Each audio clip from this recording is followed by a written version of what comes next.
happened only in the ANC. Okay. What's the ANC legacy in the past 30 years? We talk legacy now, ne? Yeah. ANC is the biggest human settlement initiator in the Southern Hemisphere. There's no country in the world that have ever built so many houses in the world, even private sector. The program of RDP, Reconstruction Development Program, but one RDP abatsolo even gore he be thomiwa ka 1996. Saina gona wa gopola e be le mapa South Africa e di again that Desmond Tutu aswere stena so le for sure the biggest in the world. It is left Brown Fisher, it is the extensions just social ngube, it is really Cosmos City in the world. You go to America, the biggest economy, houses are not for free there, they call them social housing. ANC tia tu o fama o ba botso re go file ke a gago, ne? And I always ask people, what are you comparing the ANC to? Let's talk about Africa. Let's talk about ANC's peers. Mozambique, Frelimo, Zimbabwe, ZANU-PF, Namibia Southwest, SWAPO, Chamacha Mapinduzi, Tanzania. Those are frontline states. I'm counting them. Zambia, Kenneth Kaunda. Oh, no, it's just a new thing. There was no organization there during the tenure of Papa Makosatif, during the tenure of Sobusa. There was no organization. I mean, it was just a monarchy, like Lesotho. So remember, Lesotho in the liberation movement, there was no need.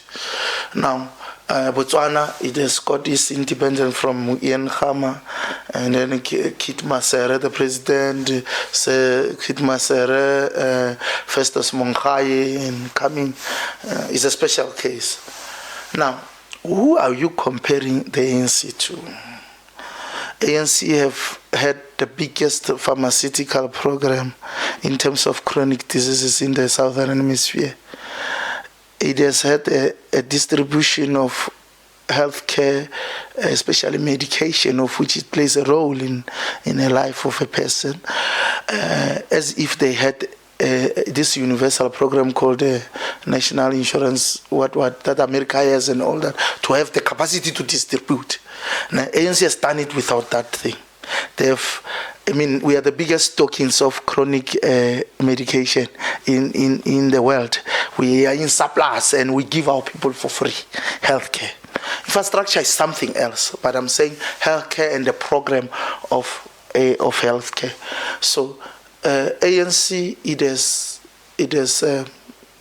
developed, electrified this country. In 1994, electrification level of the country was about 30-something%. We are at 80-something% now. There and there, and we are the fastest growing in terms of development and new settlements in the country. But it's keeping up with that. That's why we even had a problem with Eskom in terms of load shedding. When I grew up, electricity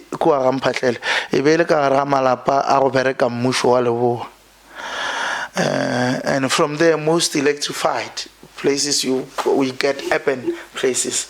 Now, as we speak, ANC has electrified 80% of the population of this country. They have access to electricity and running water.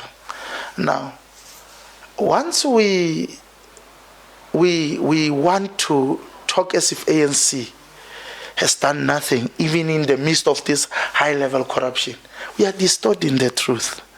And those who are ANC opposition, they will never find the real reflection of where we are as a country.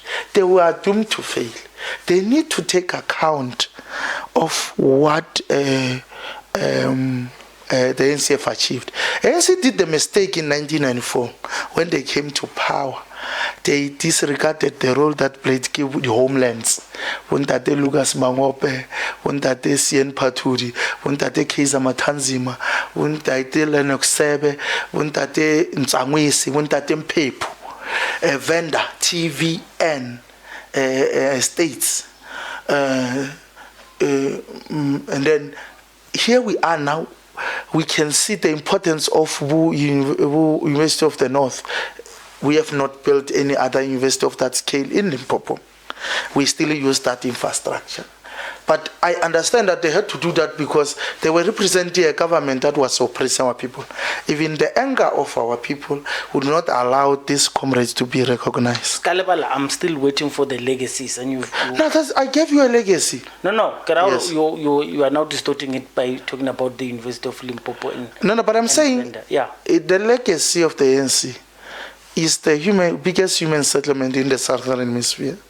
Correct. Is provision of healthcare and medication to everybody indiscriminately. In South Africa is one of the few countries where all tests are positive today. You get the ARVs the same day. So it plays a large role into life expansion of our people. And then I'm talking about also the electrification of rural areas. And then I'm also talking about the expansion of educational schools, building of schools, and also the expansion of TVET's college and also universities, of which we are still lagging behind. But in 30 years, what they have done is huge.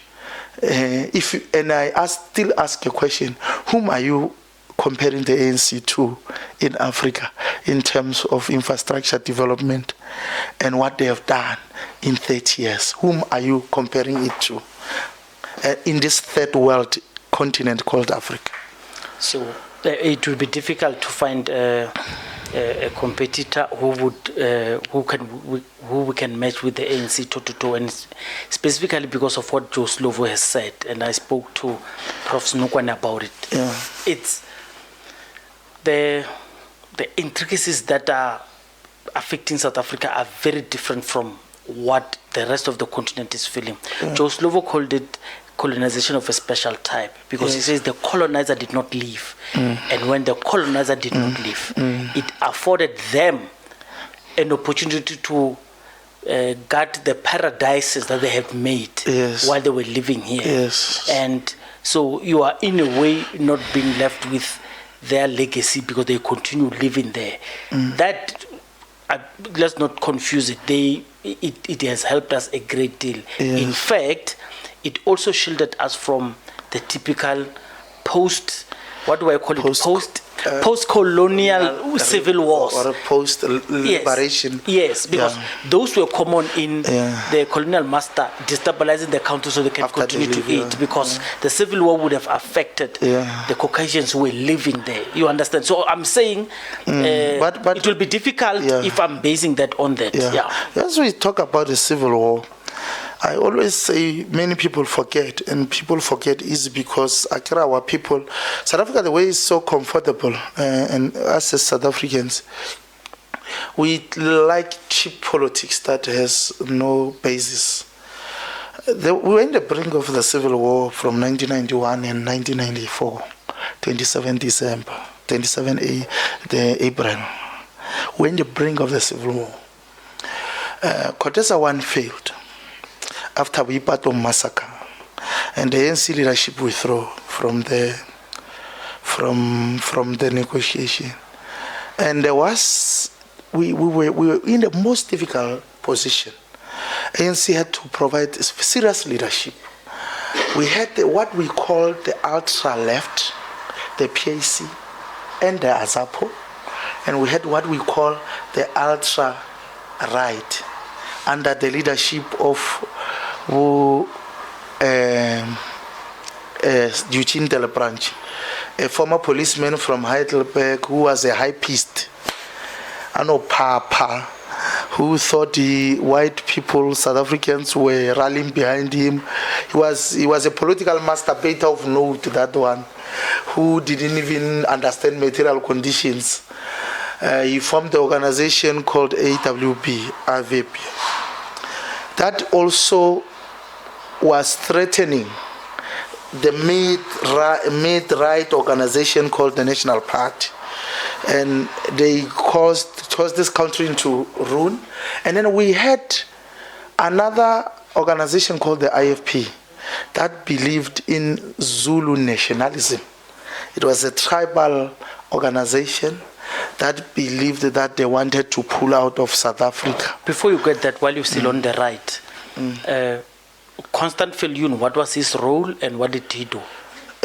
Constant Viljoen was a former general of the military, South African SADF, and he led the war in the Caprivi Strip. He was part of the Angola Kitoganavari battle.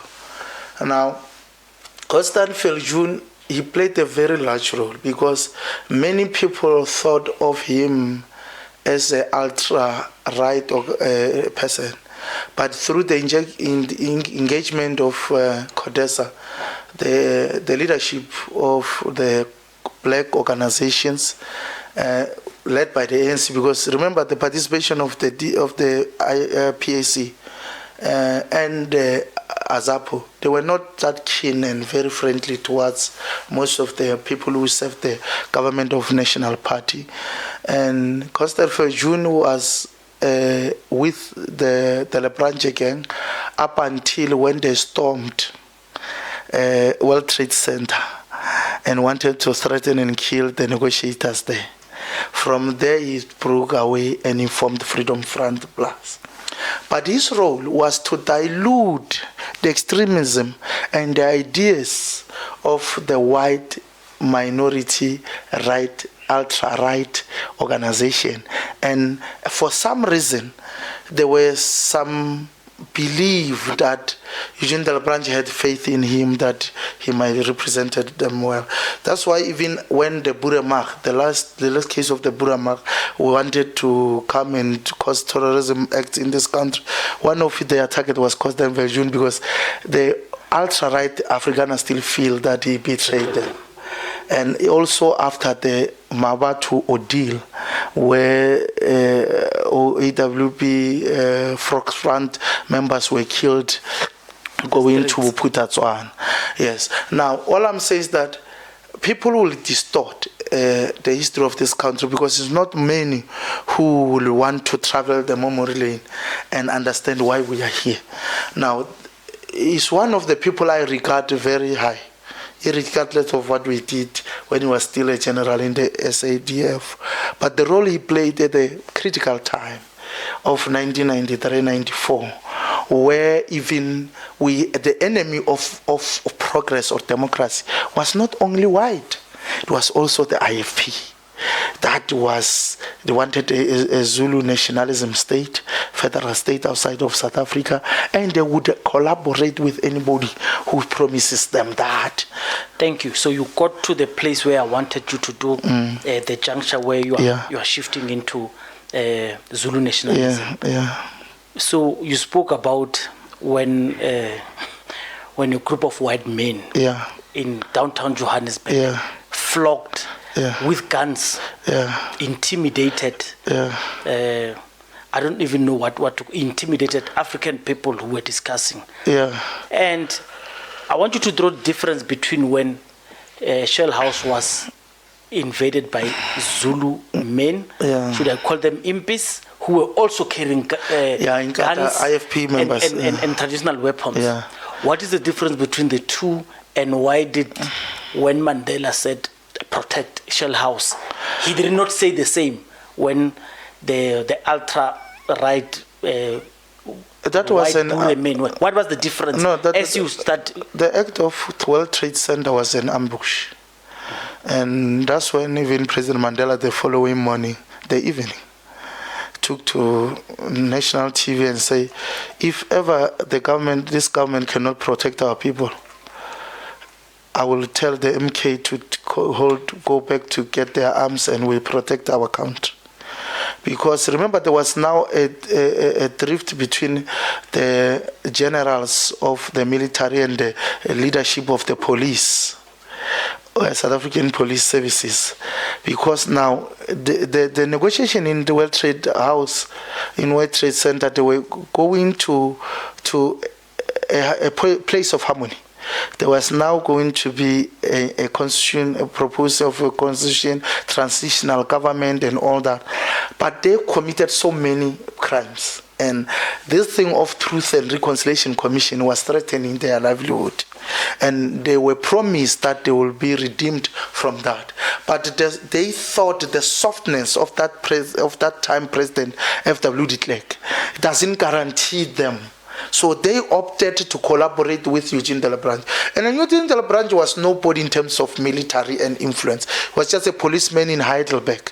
A mere policeman who was working in Heidelberg. In 1979, he called a meeting around October to talk about how the National Party is going to sell them, because now National Party was introducing what we call that tribe something parliament, where where the Indians and the colours were now included, but without certain rights into the parliament. That's where it started.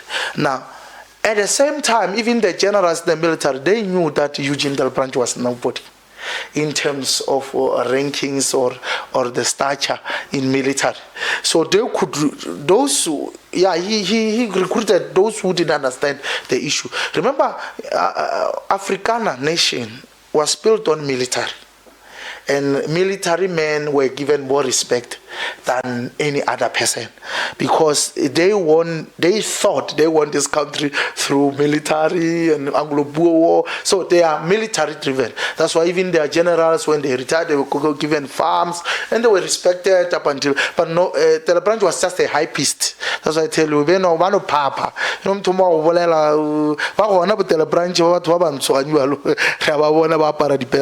So. So he was that kind of a person. He was an hypist, a miscalculative person by nature. So, but on the day, he managed to arouse many of his followers to go and break into World Trade Center. Now, with the Shell House massacre, it was a planned thing. It was planned, and remember, it was just after IFP announced that they withdrew. They're going to withdraw from negotiation and they are not going to be part of the election. Mm-hmm. You remember? IFP announced going back to election 6 weeks before elections, of which, that's why I say that South Africa was unstable. Something like 2 weeks, a fortnight before elections. South Africa was unstable up until 1994, up until 27 April. That's how I will always appreciate the leadership of the ANC. It was unstable. There was never anything guaranteed from 1991 up until 27 April 1994. Now, they announced they went, and it was an issue of saying we are against the ANC because ANC disagreed with some people in the white organization that we are going to election. That it was a level of unruly. And if you looked at the Wipato massacre, Kumalo Street massacre, Tokoza massacre and everything, people died on the day, even towards the march. And the ANC had to show some character and confidence in the masses of South Africans that believed in it as a custodian of democracy and liberation of their country, to show that we have a capacity to defend our organization. I'm bringing you back to Shell House deliberately because I want you to explain to people what was Shell House for